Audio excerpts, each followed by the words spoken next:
Dear President Carter, my name is Hunter, and I am a young man in my mid-20s. For as long as I can remember, I have been fascinated by presidents. However, I have always especially admired your legacy. You have led a truly remarkable life. Born in 1924 on a peanut farm in rural Plains, Georgia, with no running water, heat, or electricity, you grew up very traditionally, yet you were ahead of your time in many ways. From a young age, you learned the values of hard work and discipline. From the time you were 6, your father, James Earl Sr., expected you to get out of bed and going to work like everyone else. Because of that, you led a life of hard work and discipline until the very end. Until the ripe old age of 95, you were still building houses for Habitat for Humanity. After your 95th birthday, you fell at home and required 14 stitches. Against doctor recommendations, you traveled to Nashville, Tennessee to build houses. The Christian values that you have, I wish everyone lived by. Your early life had a profound influence on your entire life and on my life as well. Growing up on the farm, to your naval career, and your love life that led to your 77-year marriage to your high school sweetheart, Rosalind Carter. Your love story with Rosalind is incredible and something I hope to emulate one day. I was extremely touched to see you pay your respects to her in November 2023 after she passed away. You had been in hospice care for 9 months. You made the long trek from Plains to Atlanta to say goodbye to your wife. I was in tears seeing you do that. That is the definition of true love. I think it's fair to say that I look up to you because we share the same values. I grew up with autism and I faced many obstacles. I was nonverbal till I was 4. I struggled academically. Social situations were difficult. Things most children don't have to struggle with. I look at someone as influential as you, who faced lifelong challenges and adversity, working on the farm, facing political setbacks, including the inflation, economy, and the hostage crisis in Iran that cost your re-election bid against Ronald Reagan. Despite this, you never let those challenges define you. Similarly, I do not let my own struggles define me. I look up to your legacy and how you overcame political setbacks, transforming your post-presidency into something better by establishing a humanitarian career by helping others.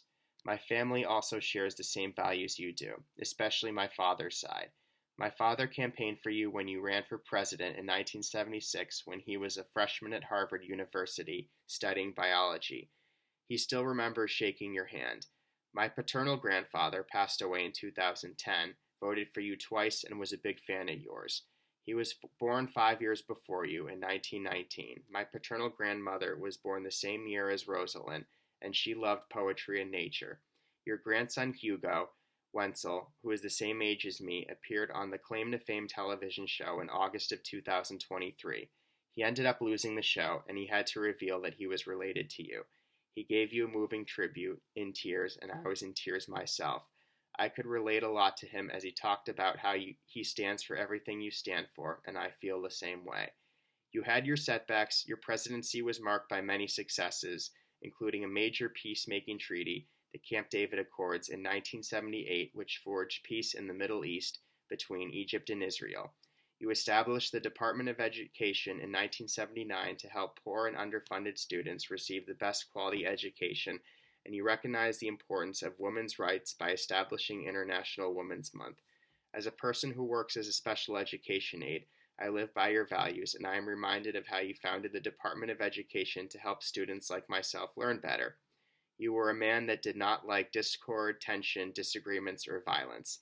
You debated with Ronald Reagan in 1980 that you did not want to use force to bring the Iranian hostages home. Reagan wanted to use force, and that's what led to his re-election. You did not let that legacy define you, instead leading a remarkable post-presidency career establishing the Carter Center in 1982, monitoring troubled elections worldwide, working to eradicate global diseases like the guinea worm. It is now very fair to say that you have lived long enough to witness an evolution in politics, seen Barack Obama become the first African American president in history. You also lived to see the first openly gay man in politics, Mayor Pete Buttigieg, who came out in 2015, the same year same-sex marriage became legalized across the country. You lived to see your own 100th birthday, becoming the first ever former president to do so, and you held out long enough to cast your vote to Kamala Harris, who will hopefully win the election.